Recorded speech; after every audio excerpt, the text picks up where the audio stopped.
Hi everybody, it's Samantha. From a childhood filled with music to our alleged feud with Rihanna, this is Bebe Rexha, Things You Didn't Know. Number 15, real name. Although you might have guessed that Bebe isn't this artist's real name, there's a chance you haven't heard what her birth name actually is. For those of you who don't know, her given name is Bebe Rexha. Her parents are both rooted in Albania, and her name is an Albanian word for the name bee. Rexha noted later on, people started calling me B for short, so her nickname eventually became her stage name as well. Number 14, best teen songwriter. Rexha had been interested in music for her entire childhood and into her teen years, which is when things began playing out in her favor. She had already dabbled into songwriting and decided to submit one of her works to the National Academy of Recording Arts and Sciences to be performed at their yearly Grammy Day event. There were a total of about 700 entries, but Rexha's song beat out all the others. She won the competition, which earned her an award for Best Teen Songwriter. Soon after taking home the prize, Rexha signed a contract with a talent scout named Samantha Cox. It was then that the young artist enrolled in songwriting courses in the Big Apple. Number 13, early life. Now it's time to get back to the basics. So let's look a little closer at Bebe's roots and childhood. We already mentioned that her parents are Albanian. Her dad, Flamer Rexha, was born in Debar, which was still a part of Yugoslavia at the time. He came to the United States at 21 years old. Bebe's mother, Bukuragi Rexha, is also Albanian, but she was born in America. Bebe was born in Brooklyn, New York on August 30th, 1989. She developed an interest in music when she was still a child, and performed in various musicals starting when she was just 4 years old. Rexha and her family moved to Staten Island when she turned 6. Number 12, musical interests. As we previously stated, Rexha found her passion for music during her childhood. In an interview with Rolling Stone, she noted that she grew up listening to a lot of R&B and pop songs and loved Destiny's Child, Britney Spears, Keisha Cole, and Aaliyah. Rexha said, "I was always into music," and told the magazine that she played piano, guitar, and trumpet as a child. She added that her early work was closer to a neo-soul genre, and that she had created her own beats, stating, "I was listening to so much Swizz Beatz and Kanye West at the time." Rexha also told Rolling Stone that she and 2 friends began a girl group in school and said, "We would stay after school for hours and beg our teachers to let us stay and write. We had nowhere else we could meet up, so we would sit outside the auditorium, write songs, and record them on our cassette tape recorders. It was so much fun." Number 11, black cards. In 2010, things really started taking off for this talented artist. Bebe Rexha met with Pete Wentz. For those of you who don't know, he is the bassist for the rock band Fall Out Boy. At the time, the band's members were taking a break and had no idea if or when they'd come back together. So Pete Wentz wanted to create a separate group, which he named Black Cards. Soon enough, Bebe Rexha became the lead singer of Pete's new project. Pete and Sam Hollander, a record producer, overheard Bebe singing at their studio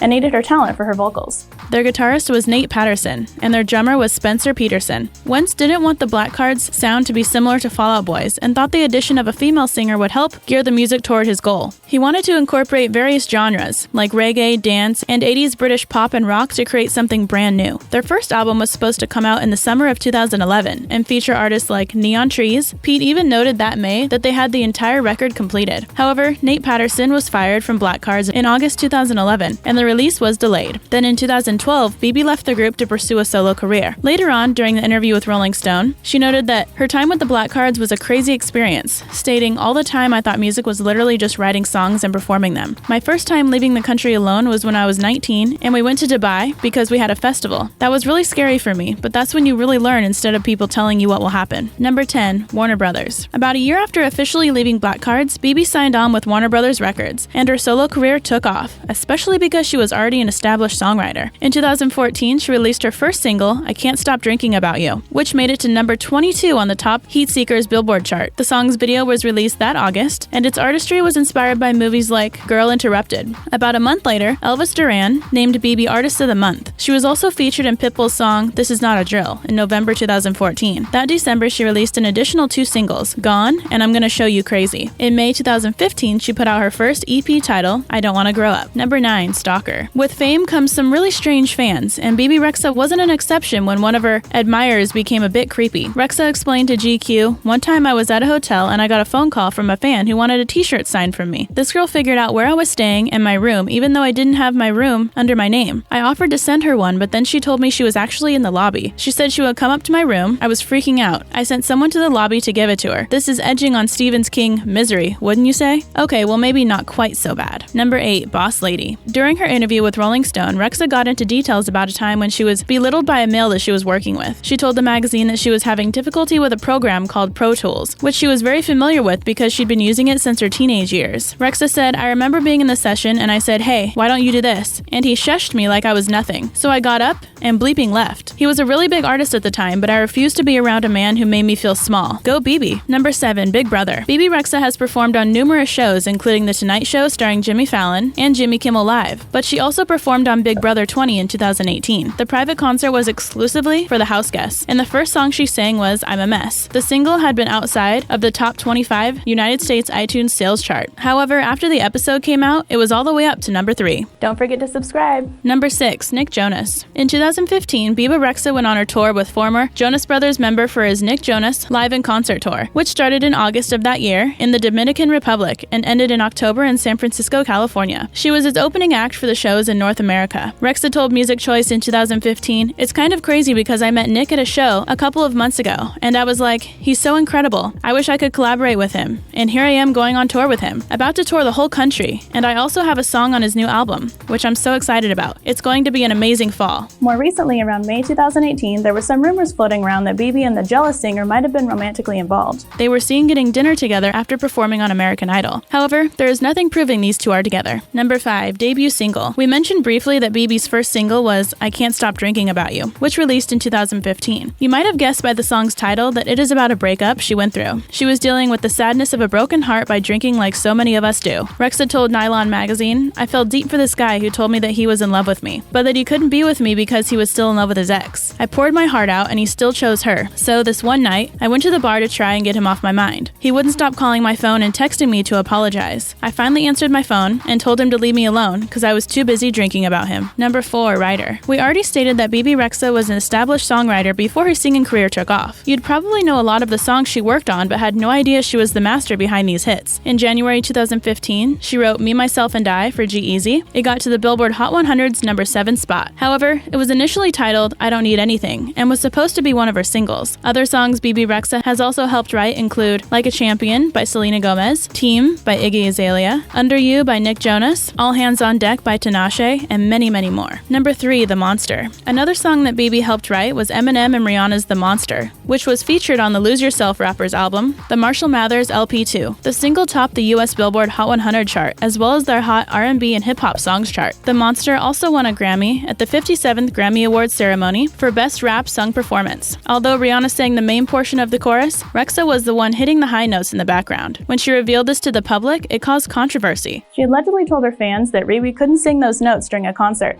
However, she denied saying that. She later noted that it was taken out of context and she wasn't throwing shade to Rihanna, stating, "Yeah, because I did sing that part and somebody spun it out being, she said Rihanna can't sing those high notes." I'm like, that's so annoying. She added, "You can't say anything on the internet these days. Everybody takes everything to the extreme and blows it out of proportion. I saw that people have nothing to do with their lives and they're bored and just want to start drama. They're called internet trolls and I don't have time for that." Rexha also said that she had never even met the Umbrella singer and had only just recently met Eminem in person after he flew her and her family out to Coachella in 2018, where they performed the song together. Number 2, Influences. We all know that Bebe Rexha has a very unusual voice, which is one of the most significant parts of her singing ability. She stands out from a crowd, which has helped her gain a lot of recognition. But do you know who influenced her? Probably not. She loved various genres and artists from a young age, as we already discussed. However, Bebe Rexha claimed her influences were Lauryn Hill, Bob Marley, Coldplay, Madonna, and Blondie in a 2015 AXS interview. She further noted that she loves performing live, stating, "The fans and the energy and being able to connect with them, it's just so incredible and an amazing experience." Number 1, Collaborations. In addition to her songwriting ventures, Bebe has collaborated with several big-name artists throughout her career so far.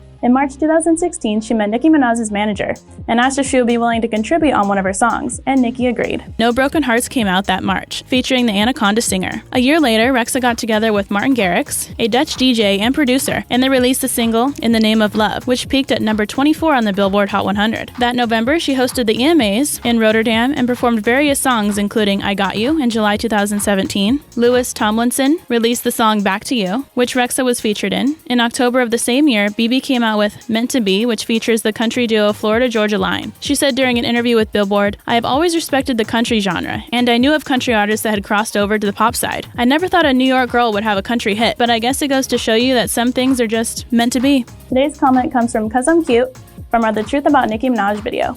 Thanks for the comment, 'Cause I'm Cute. Don't forget to leave your comments below and we might feature you in a future video. Hope you enjoyed the video. Don't forget to like, comment, and subscribe, and I'll see you in the next video.